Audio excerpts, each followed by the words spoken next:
Guys, for today's video, nakakabiglang news ito coming from Smart. So apparently, naglabas ng panibagong service si Smart in competition para kay Maya. Kakalabanin ni Smart ang sarili niya. Ano meron? Ano to? Anong ganap? Meron na tayong Maya pero may panibagong e-wallet pa na nagbabalik. Apparently, ito yung dating Smart Money. Ngayon, may app na. So ano to? Anong kaguluhan to? Ayan. So yan ang pag-usapan natin ngayong araw. So samahan nyo ako pag-usapan natin yan. Sit back and let's discuss. Coming right up.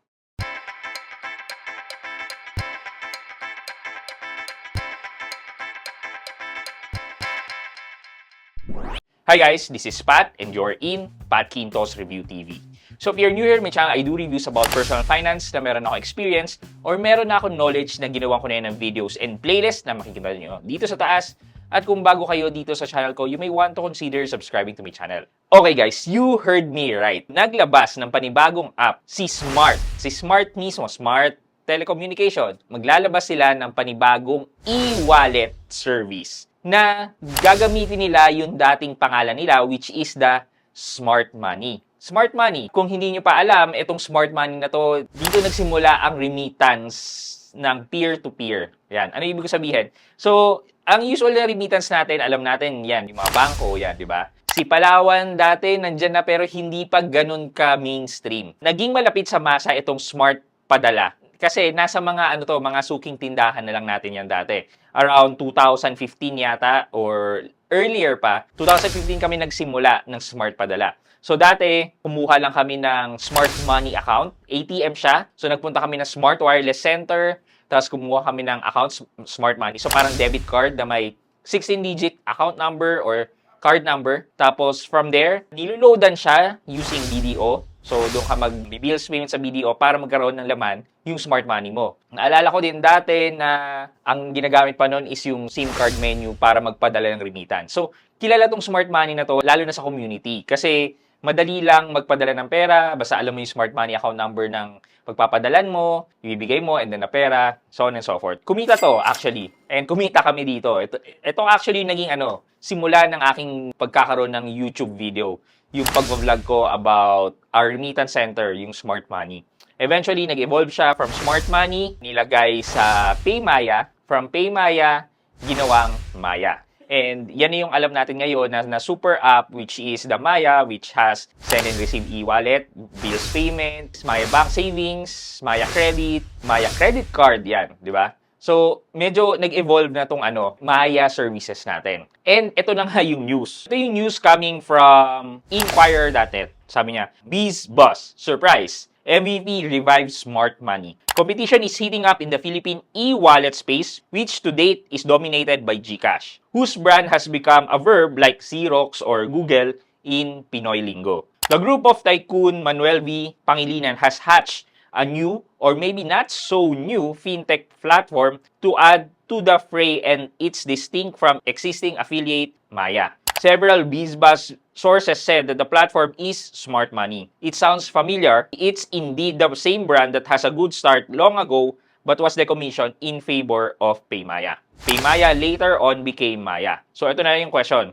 Why does MVP Group want another platform that can also become a competitor to Maya? First, Maya's business model has changed over the years. It has gained more ground in merchant acquisition than consumer-to-consumer payments and is now properly licensed digital bank, one of the first 6 digital bank licensed by Bangko Sentral. Secondly, while Maya's parent firm, Voyager Innovations, remains PLDT's fintech arm, the telco giant's stake in the latter has been diluted to a minority position, which means that the new Smart Communication chief has a little or no say in it. If it's his goal to challenge GCash, we hear that he wants to bring to the ball game a new horse with an old brand name, whose reign has full control of. So, link na lang sa description box ng full article from Inquirer.net. Okay, so basically, naglabas na nga ng app si Smart na tinatawag niyang Smart Money. nabanggit dito sa article na to na there are two possible reasons. Possible lang naman kasi it was not confirmed by Smart itself. So, unang possible reason daw is that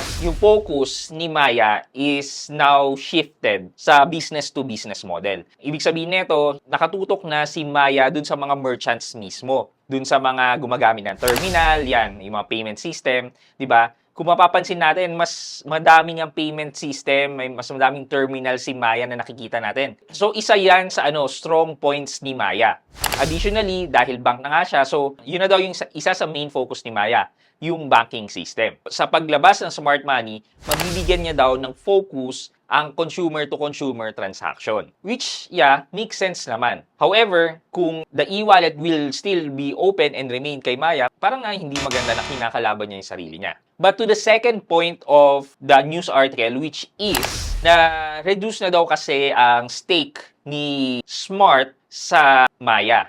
Which means wala na siyang ganun kasi masyado sa business decision na gagawin ni Maya. Kahit may gusto siyang i-implement, wala siyang full control of that decision making. Thus, sabi nila kung kakalabanin nga daw nila si GCash, kailangan nila ng isang app or isang ecosystem na meron silang full control of. And naisip nila na i-revive ang smart money. And now for that news, papakita ko sa inyo na available na ang smart money for us to download. Okay, so punta tayo ng Google Play Store, search natin smart money. Ayan, nakita nyo, nandun na kagad, smart money. Scroll natin sa baba para makita natin kung smart nga siya. Ayan, nakita naman natin yung mga products niya. Ito yung about this app. Ayan, hassle-free payment, less transaction fees, pay bills. Yeah, parang e-wallet talaga ang labas nito. Ayan, tap and get rewards, etc. Ayan. So, nilabas siya noong December 4, 2024. So, medyo ilang araw na rin pala siya. So, install natin, click install. So, pag na-install niya na to, open lang natin yung app. Ayan, so smart money bringing joy to million of people. Get started. Enter natin yung phone number natin. Kahit may Maya kayo, pwede nyo gamitin dito. Kung may GCash kayo, pwede nyo rin gamitin dyan. Magsasend to ng OTP. Enter lang natin yung OTP. Ayan, tapos enter natin personal information natin. Tapos sabi dito, set up your MPIN. Then re-enter your MPIN. Ayan, MPIN created. You are now secure and will be redirected. So ito na yung Smart Money app. Ayan, step into the future. Activate now. Smart Money, enjoy up to 100k wallet limit. Activate. Ayan, makita nyo may mobile load and send money. So parang ang peer-to-peer sending or yung e-wallet, puro e-wallet transaction. So click natin yung activate now. Ayan, welcome to Smart Money. We are thrilled you discovered us in our early phase as we fine-tune the experience. As a thank you, you'll unlock special perks, exclusive offers, and wallet bonus. Join our exclusive waitlist so we can let you know whenever it's ready.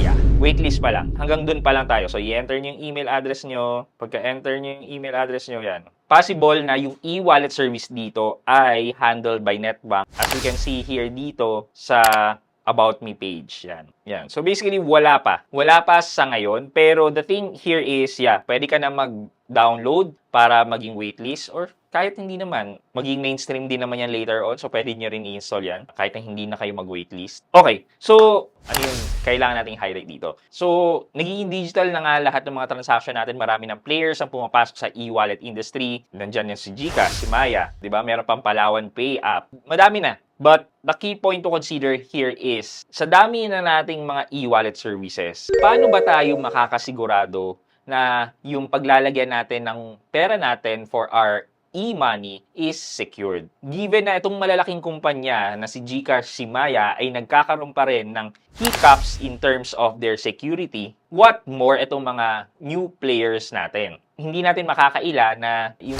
Pilipinas isa sa mga lagging country in terms of cybersecurity. So, until such time na mabigyan ng pansin ang cybersecurity at ma-enhance ang ating cybersecurity, we just need to remain vigilant in protecting our hard-earned money. Hindi ko po sinasabi na wag po tayo mag-e-wallet. However, wag tayong magpapakakampante in terms of using e-wallet. So, for our question of the day, ano yung gusto nyong ma-implement or magkaroon si Smart Money para masabing, uy, yan na lang ang e-wallet na gagamitin ko? Yan, comment nyo yan sa comment section sa baba at may chance kayong manalo ng 1,000 pesos sa ating weekly GCash giveaway. Yun lamang po for today's video, but before we end this video, mag-shoutout muna tayo at shoutout kay at Raymark Kamansa 1250. Sabi niya, shoutout Kuya Pat, when it comes to detailed info about online transaction, ikaw talaga pinupuntahan ko. Haha. Hindi ko alam kung bakit. God bless, loyal subscriber here. Wow, thank you po. At Raymark Kamansa 1215, maraming salamat po na pinagkakatiwalaan niyo po ako about sa mga online transaction natin. Thank you so much. I hope you can like this video, give a thumbs up, and if not, wala nang problema dyan, but continue to support me by subscribing to my channel by clicking the subscribe button and also the bell button sa tabi ng subscribe para makareceive kayo ng latest notification sa lahat ng upload ko. Again guys, this is Pat Quinto, and you're in Pat Quinto's Review TV. Bye-bye!